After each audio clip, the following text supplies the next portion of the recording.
A few moments later. Assalamualaikum warahmatullahi wabarakatuh. Perkenalkan, nama saya Aslamul Huda, NPM 241434027 dan Perkenalkan, saya Dea Maharani, NPM 2414340114. berdirinya kami di sini untuk menjelaskan karakteristik peserta didik ABK atau anak berkebutuhan khusus, and see you next video.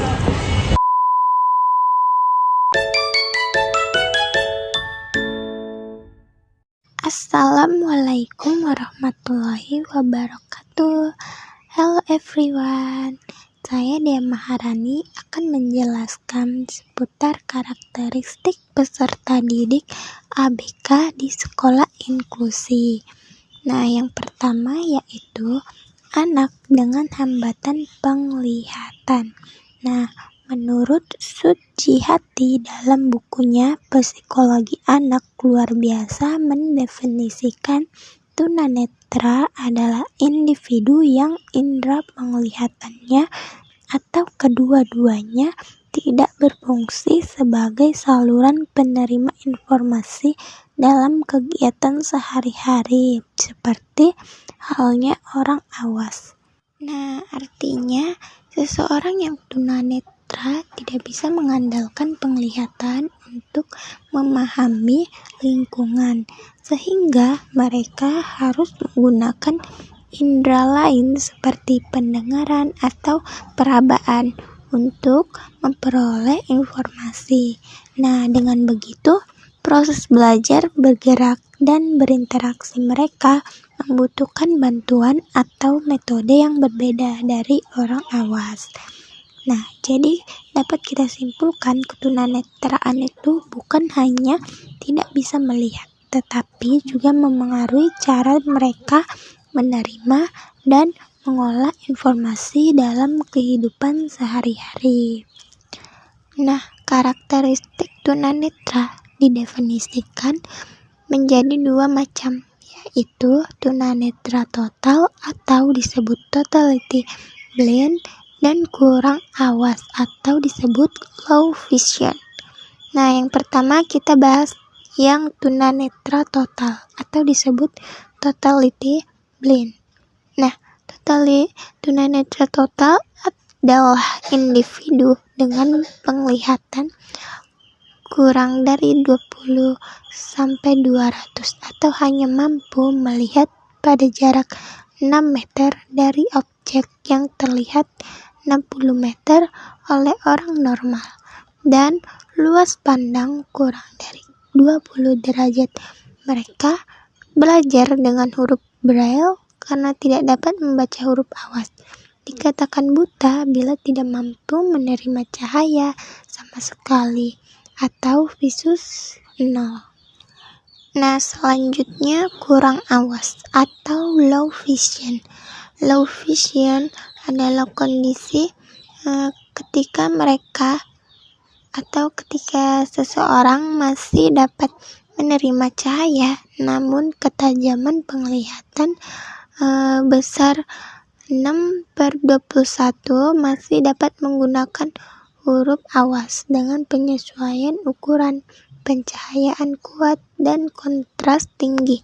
Secara medis dibedakan menjadi reversibel atau kekeruhan media penglihatan dan irreversibel atau kerusakan retina atau saraf optik.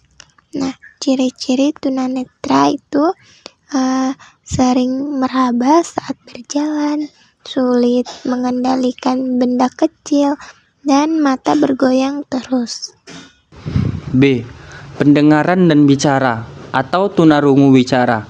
Morris dalam Hallahan dan Kaufman mendefinisikan tunarungu adalah kondisi di mana individu tidak mampu mendengar, dan hal ini tampak dalam bicara atau bunyi-bunyian lain, baik dalam derajat, frekuensi, dan intensitas. Karakteristik tunarungu. Tunarungu dibedakan berdasarkan tingkat kehilangan pendengaran. Mereka dibagi menjadi 5 macam bagian.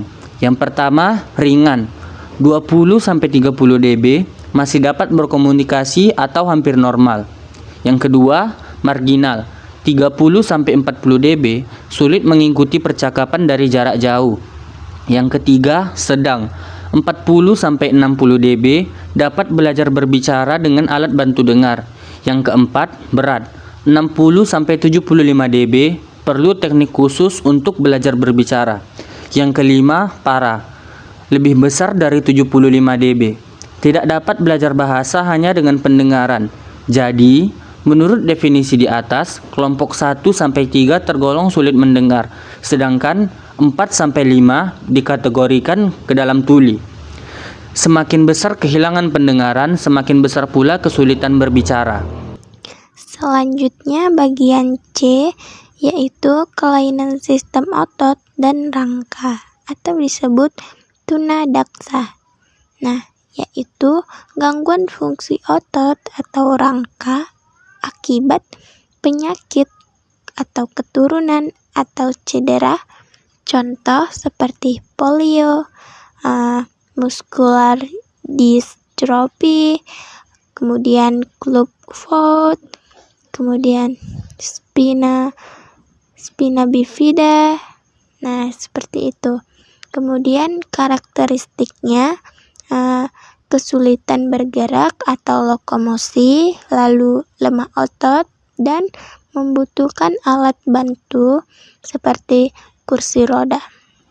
Nah, jadi maksudnya itu begini, ada bagian otot atau tulang yang lemah, kaku, atau tidak tumbuh normal, sehingga membuat aktivitas seperti berjalan, berdiri, atau menggerakkan tangan jadi sulit. Nah, lalu gangguan ini bisa terjadi karena penyakit, faktor keturunan, atau cedera yang dialami. Nah, contohnya seperti tadi yang sudah kita jelaskan. Lalu, karena gerak tubuhnya terbatas, orang dengan tunadaksa sering memerlukan alat bantu seperti kursi roda atau tongkat supaya tetap bisa bermobilitas dengan aman dan mandiri. D. Anak dengan hambatan intelektual atau tunagrahita. The American Association on Mental Retardation atau AAMR 1992 menjelaskan bahwa keterbelakangan mental menunjukkan adanya keterbatasan yang signifikan dalam berfungsi, baik secara intelektual maupun perilaku adaptif yang terwujud melalui kemampuan adaptif konseptual, sosial, dan praktikal, atau IQ di bawah rata-rata kurang dari 70. Klasifikasinya: 1. Tunagrahita ringan, moron atau debil, masih bisa membaca atau berhitung sederhana. Yang kedua, tunagrahita sedang atau imbesil, mampu mengurus diri dengan bimbingan. Yang ketiga, tunagrahita berat atau idiot, butuh perawatan total. Anak tunagrahita berat memerlukan bantuan perawatan total dalam hal berpakaian, mandi, makan, dan lain-lain. Bahkan mereka memerlukan perlindungan dari bahaya sepanjang hidupnya. Karakteristiknya, mereka sulit berpikir abstrak, belajar dengan meniru, dan ketergantungan tinggi pada orang lain. Nah, penjelasan selanjutnya, yuk kita simak bersama-sama video berikut ini yang akan kami tampilkan seputar karakteristik peserta didik ABIKA. Tonton sampai habis ya.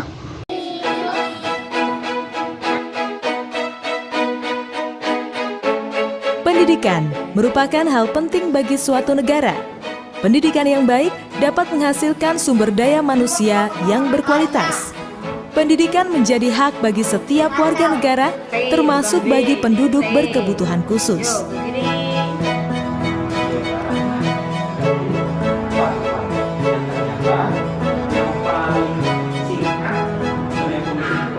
Balai Pengembangan Media Radio Pendidikan dan Kebudayaan (BPMRPK), Unit Pelaksana Teknis Kementerian Pendidikan dan Kebudayaan di bidang pengembangan media audio, radio, pendidikan, dan kebudayaan, menghadirkan buku audio pembelajaran untuk SMP dan SMA, khususnya tunanetra. Buku audio pembelajaran lahir sebagai wujud peran aktif institusi negara untuk memecahkan ketersediaan sumber belajar bagi siswa berkebutuhan khusus, terutama tunanetra. Saya Firman, guru siswa berkebutuhan khusus tunanetra. Saya mengajar IPA. Ketika saya memberikan materi berdasarkan buku-buku Braille, saya mengalami kesulitan karena mungkin masih bersifat konvensional. Namun ketika hadir buku audio pembelajaran, alhamdulillah saya dapat menyampaikan dengan lancar. Anak-anak senang, guru pun nyaman.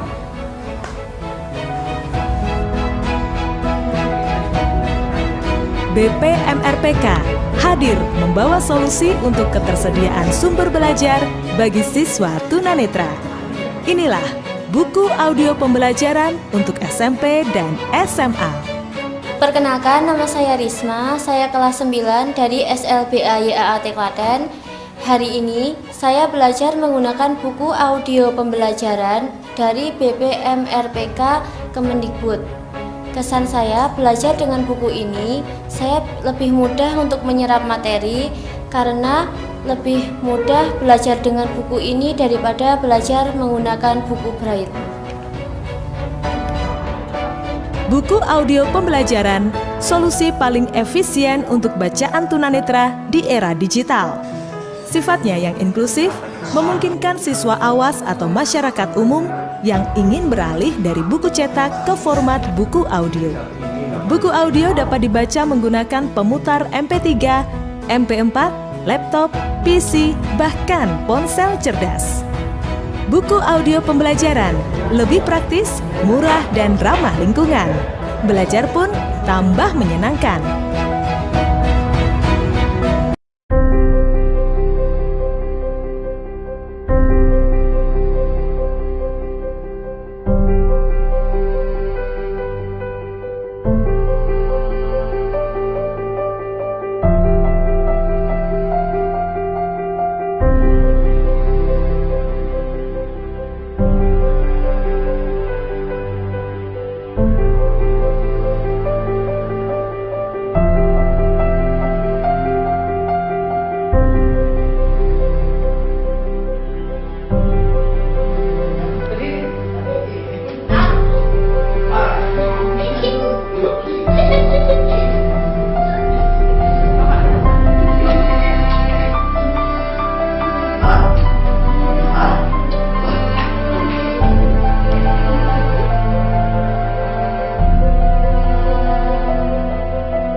hanya membela kaum-kaum yang berada, yang mampu.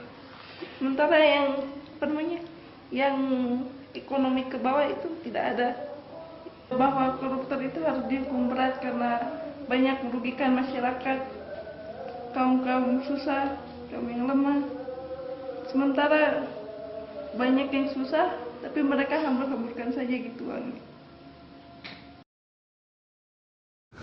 Kesimpulan, anak berkebutuhan khusus memiliki hak dan potensi yang sama seperti anak lainnya.